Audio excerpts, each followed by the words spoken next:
Welcome back to MFO.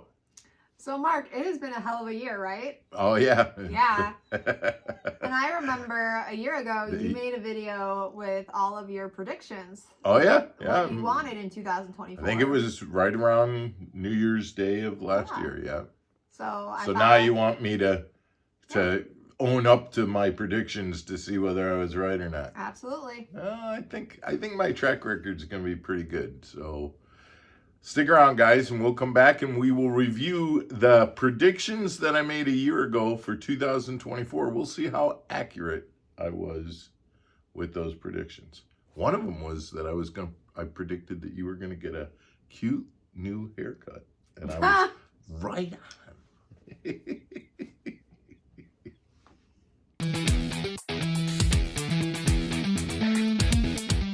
Welcome back to Mark Fisher Outdoors, everybody. I'm Mark Fisher. I'm Megan Fuller.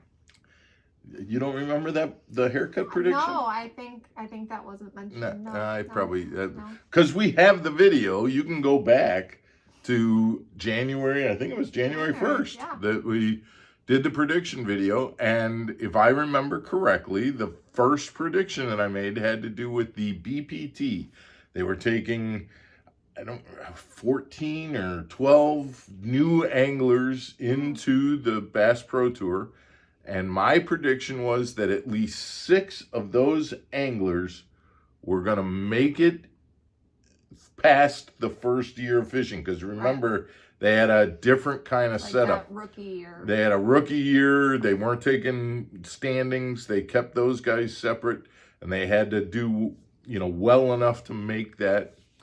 And so it was big talk a year ago about whether those rookies were even going to get to fish the BPT more than a year. Out of the 12, 7 of them made it. Right. So my prediction, boom, right on. I said at least 6. Mm-hmm. However, instead of just leaving it at least 6 guys, where I would have had it, right, I added. And one of those guys is going to be Matt Steffen. And he missed it by 1. He was the first guy out. And so my prediction, although I was right on the fact that I said at least 6 guys would make it, I added the fact that Matt was going to, and he just missed it. So I feel like my prediction was pretty spot on, and Matt just needed to catch one more big bass, and we would have been there. All right, what was the second prediction? Well, it was about forward-facing sonar, because everything is about forward-facing sonar right now. And do you remember what my prediction? Yeah. Well, do you remember what was my prediction? That it was here and it was here to stay. That here to stay. It was a big point in fishing world now. Well, it's here to stay. I mean, if you look at bass, they're fully embracing it. Yeah. But I guess I'm going to have to, I'm being honest. I did not see the NPFL banning it completely, and I certainly did not see Major League Fishing cutting it down to half and half, either half and half, one day on, one day off on the invitationals, or only being allowed to use it for one period on the BPT. So forward-facing sonar is here. Right. So I wasn't wrong. Right. But I'm being honest, I absolutely did not see those major cuts to those 2 tournament organizations. So I'm gonna take my lumps and say that I kind of blew it on that call. Sounds like 50-50. So I'm 50-50 right now. Okay. So what's the next one? Do you remember the third one? Because right now I'm 50-50. It has to do with boat prices. I remember that. So at boat prices, and what I was saying is that boat prices will come down. And if I remember, if you go back to that video a year ago, I said this one was going to hurt me either way, because if boat prices I'm going to get stuck with a boat that... And that's exactly what happened. I mean, I sold my boat for a very, very good price, and I'm buying a new boat for an extraordinary amount of price. So I'm even higher price. So I'm kind of getting burned, and I knew that was going to happen. The one thing I will say, and I'm going to claim victory on this, I know a lot of guys out there going, what are you talking about, Mark? Boat prices are coming down.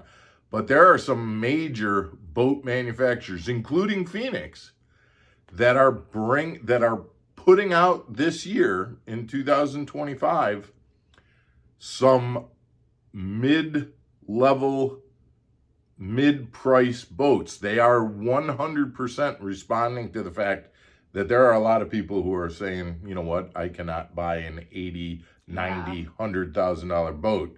And so Phoenix and some other boat manufacturers are putting out brand new boats that have a top, you can buy a fully rigged boat for $69,000. And Phoenix is one of those, by the way, guys. So check those out. That's a smart thing to do. Yeah, absolutely. So the reality is that boat manufacturers, and Phoenix isn't the only one, but boat manufacturers have realized that if they think that everybody out there is going to buy a $100,000 boat, it ain't going to happen. And so they are coming out with boats that are in that $69, $99 kind of price range. And so, boom, new and used boat prices are coming down. And by the way, I'm just adding this. If you are selling, or if you are someone selling a used boat in that $40,000 to $50,000 range, those boats are going like that. When you're trying to sell a boat that's 80 grand, it takes a lot of effort to get that boat to sell. But if you're selling a boat that's in the $40,000, $50,000 range or lower, those boats are turning around very quickly. Those boats are not on the market very long.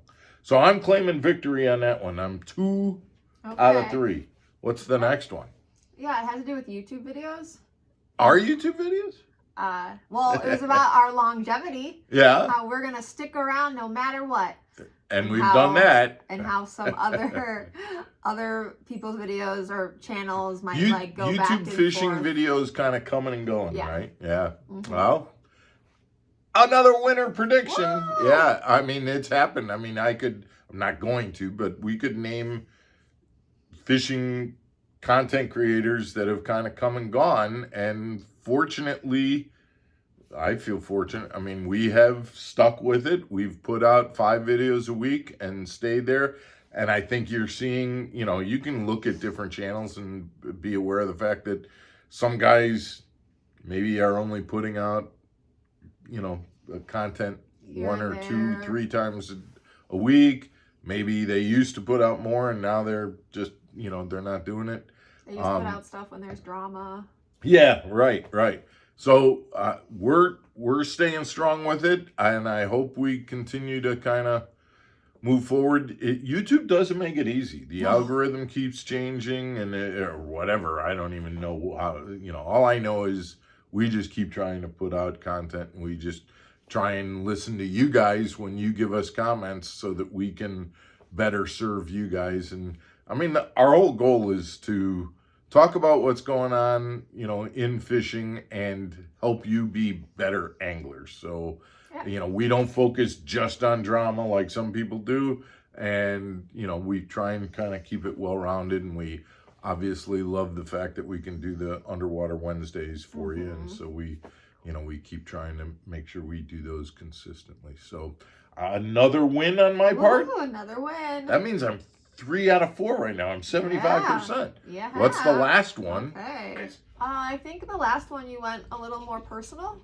I did. Talked Yeah. about your own. Well, this one I'm going to have to declare victory, but I'm not proud of it. I said it was going to be the best season that I've ever had, and it was. I Which finished. makes me proud. Yeah, I appreciate that, but you have to be proud. You don't have to be, but I don't have much of a choice. Yeah. No. But it was my best season ever, but that's not saying much. I finished in the top 2/3 of the field instead of the bottom third of the field, but still wasn't great, and I wasn't happy with it. I did not cash a check all year, and so the only thing I can do is, keep trying. But it was my best overall finish, since I've been doing this. So I will claim victory from that standpoint, which means that my predictions were 4 out of 5. 80% is not bad when it comes to predicting for a whole year. So this was fun, and I'm glad. And guys, I hope you kind of follow this. And in a week or so, come New Year's, we'll have to get a whole new set of predictions out. And we'll see what those predictions. I don't think my predictions were I don't think they were gimmies either. I think there were some predictions that were kind of going out on a limb, and I felt like I did okay with it. So now we're going to have to come up with 5 more kind of. Yeah. So we'll do that on New Year's. So look forward to that.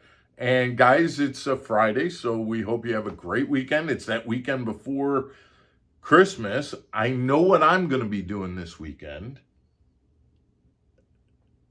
I got Christmas shopping to do. I know. I'm excited that you're going to be shopping for me.